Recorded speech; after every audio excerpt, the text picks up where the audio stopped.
Dobar dan kolegice i kolege. Izvršit ću danas jedan kraći pregled ovog društva. Ovo je Dadan Blat 10. Ovo društvo sam posljednji put pregledao. Znači, pregledao sam prije 10 dana ovo društvo.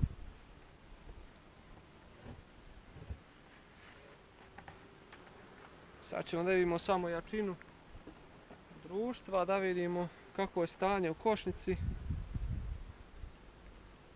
Jer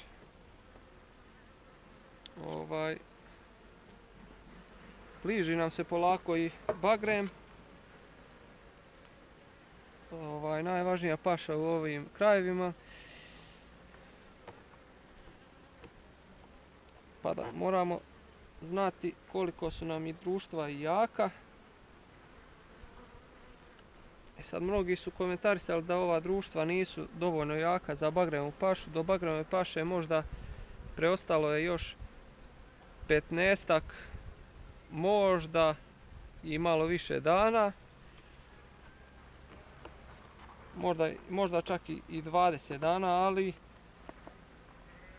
recimo oko 15 dana ima do bagrema. I sad ćemo izvršiti jedno pregledanje ove košnice.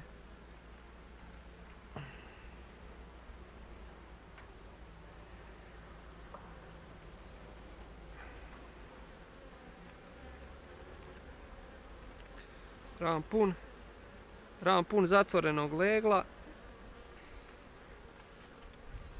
Ovdje na kraju vidimo kapice kojima nema ništa.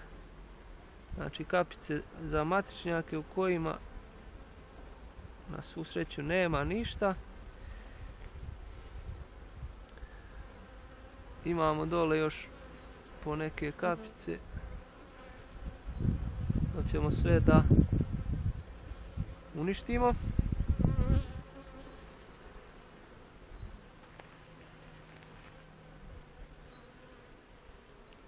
Naravno, pčele ako uđu u rojevi nagon, to će nam teško, to uništavanje matičnjaka će nam teško pomoći, zato moramo sprovesti neke mere.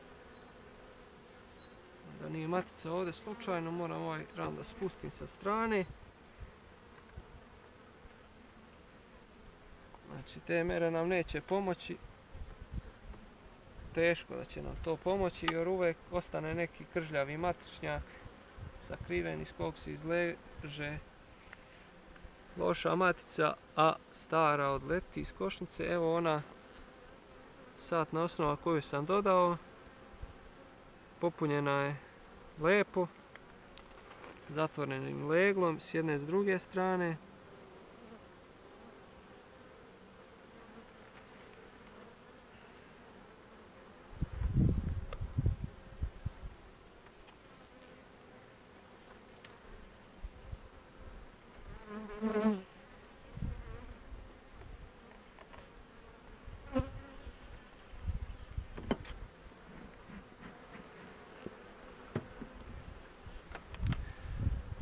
Znači, malo nas je posljednjih dana loše vrijeme zadesilo.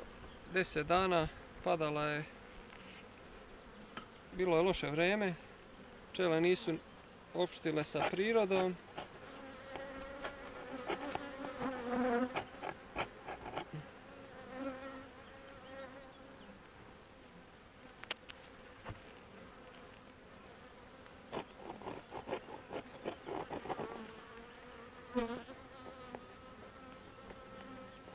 Samo da pročistim ovaj propolis da bi mi ramovi lijepo stali košicu. Uglavnom, evo ga je treći ram, lijepo zaležen. Imamo i na njemu kapice.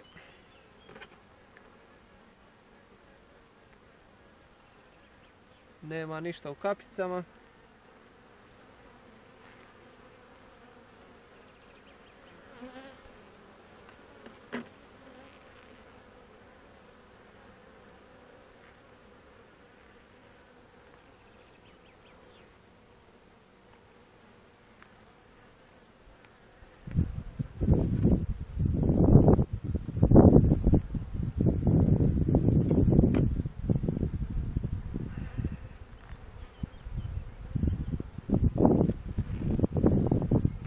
četvrti ram.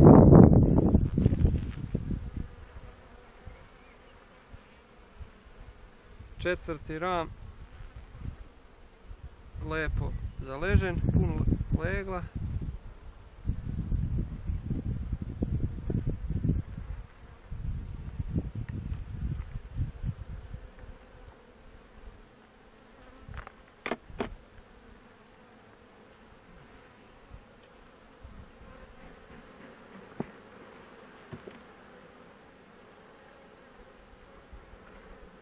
Peti ram. Leglo puno. Uglavnom, ono što primećujem jeste malo hrane u košnici, tako da ovdje može da počne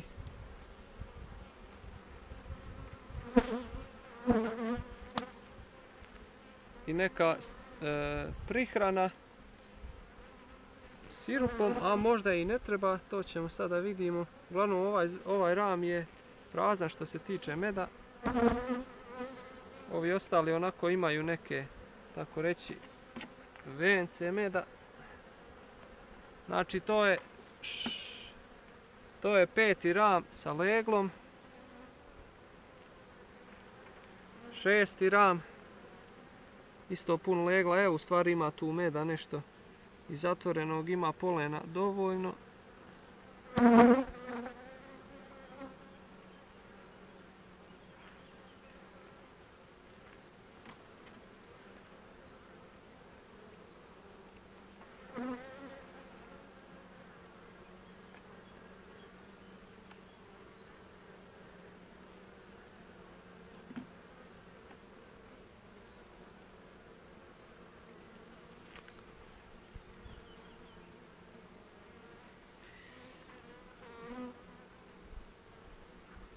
Imamo jedan deo trutovskog saća ovdje. Trutovsko leglo.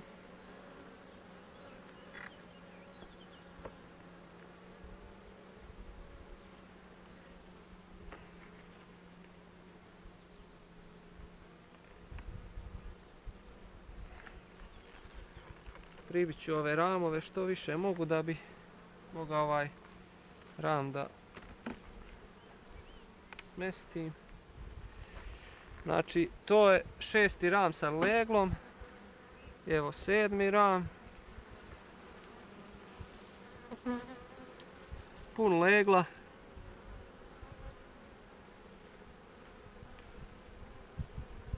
Ima okolo meda, ima tu meda. Nije loše, evo sa druge strane kako to izgleda.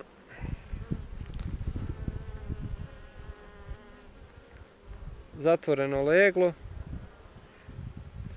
Maticu ne trudim se da tražim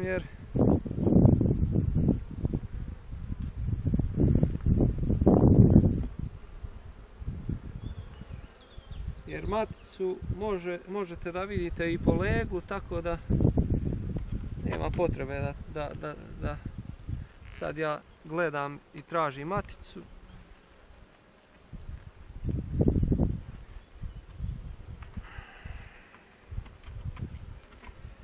To je bio znači sedmi ram sa leglom.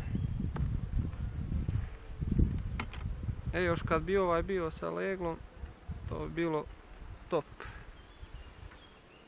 A evo i matica. Evo ovdje matice.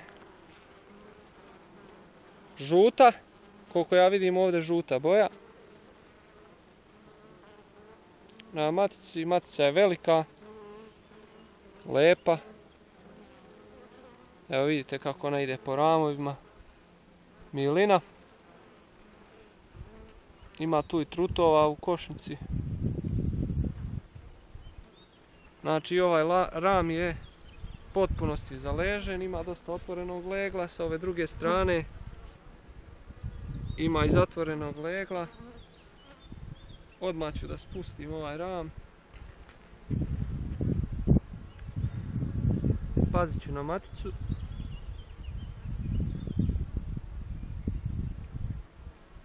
Evo je matica tu.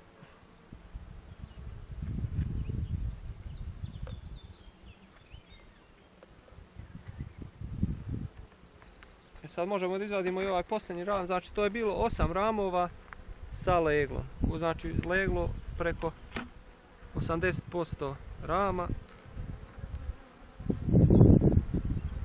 Evo možemo da izvadimo, ali ovo ovdje je ram, lep ram sa polenom, možda možete da vidite i ne morate, uglavnom težak ram sa polenom i medom. I ovo je baš lepo vidjeti u košnici. Sad ćemo ovdje samo da dodamo ovaj ramić polako košnicu.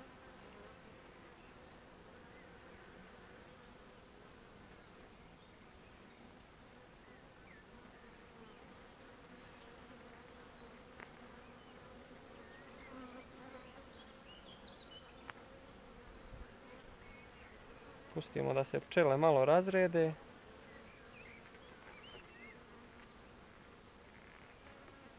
I ram polako da sklizne u košnicu. Eto, 8 ramova legla, 15 dana pred bagrejem. Da li je to dovoljno, sad ja, verovatno vi iskusni pčelari znate. Uglavnom, tako je stanje u ovoj košnici. Sad molimo Boga da ovdje ne dođe do rojevog nagona, ali sve ukazuje da će do toga doći, pogotovo ako dođe do lošijeg vremena. Mi ćemo se boriti da to što bolje spriječimo. Ovdje smo završili pregled ove košnice.